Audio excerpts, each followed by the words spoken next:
Salam sejahtera, terima kasih karena bersama dengan saya di Nazilin Unity Channel. Kita tertunggu-tunggu, seluruh rakyat Malaysia tertunggu-tunggu.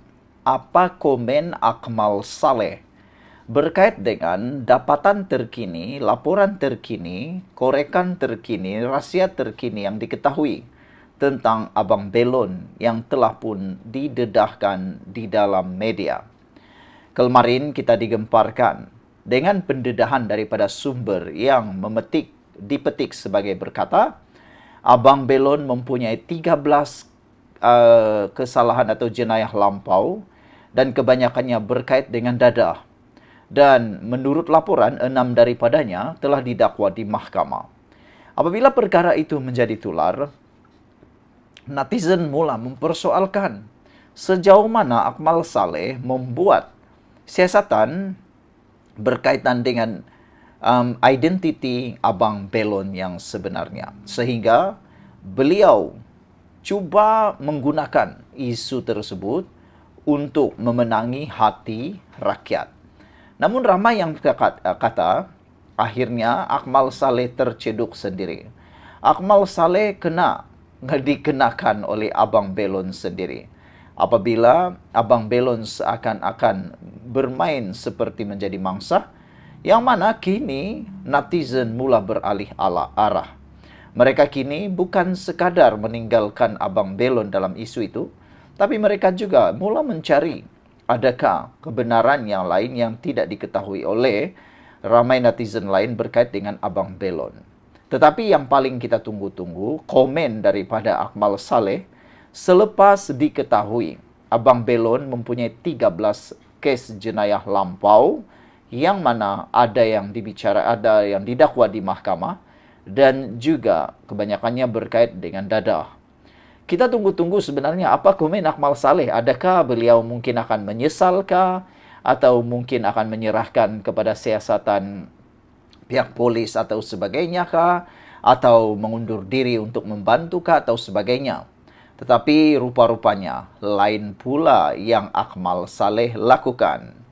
Kata Akmal Saleh, adakah hanya dengan rekod jenayah yang dahulu membolehkan mereka ini dizalimi dan diperlakukan seperti binatang? Kalau anak tauke dan menteri ada yang rekod lampau, kamu senyap, kata Akmal Saleh. Orang bawah yang miskin bukan main lagi dihina, kata beliau. Sebenarnya netizen mula mempersoalkan apa yang cuba mau diperjuangkan oleh Akmal Saleh. Netizen kata, tiada siapa yang cuba menghina Abang Belon. Tiada yang mahu menghina Abang Belon. Bahkan perbuatan pekerjaan Abang Belon, menjual belon itu, tiada siapa yang hina. Tiada sesiapa yang menghina pekerjaan yang mulia, yang halal tersebut. Namun ada yang persoal hanya satu. Caranya saja mungkin salah. Kata mereka niat yang betul tapi dengan cara yang salah menyebabkan banyak perkara yang salah akan tertonjol. Apabila Akmal Saleh menyatakan adakah hanya dengan rekod jenayah yang dahulu membolehkan mereka ini dizalimi dan diperlakukan seperti binatang, ramai netizen mula mempersoal bila masa mereka ini dizalimi dan diperlakukan seperti binatang, kata mereka. Kerana siasatan penuh belum keluar lagi.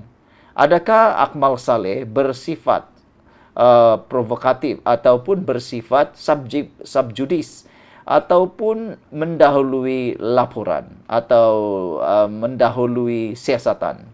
Kerana siasatan belum ada yang sepenuhnya. Bahkan kini ada yang sudah dihantar kepada Timbalan Pendakwa Raya. Jadi bagaimana mungkin Akmal Saleh menyatakan mereka dizalimi dan diperlakukan seperti binatang, sedangkan laporan belum penuh keluar dan belum ada perbicaraan di mahkamah. Hanya melihat dari satu sisi, itu satu perkara yang tidak adil. Akmal Saleh seakan-akan berdiri pada satu sisi yang tidak adil. Beliau menilai hanya pada sisi Abang Belon, bukan dari dua-dua sisi termasuk di BKL. Jadi saudara-saudara sekalian, apabila perkara ini mula jadi tular, Ada yang kata, semoga Akmal Saleh berpada-pada di dalam membantu sesiapapun, kata mereka. Lebih baik Akmal Saleh lain kali siasat sedalam-dalamnya dahulu. Kerana beliau bukan orang biasa. Akmal Saleh bukan biasa-biasa.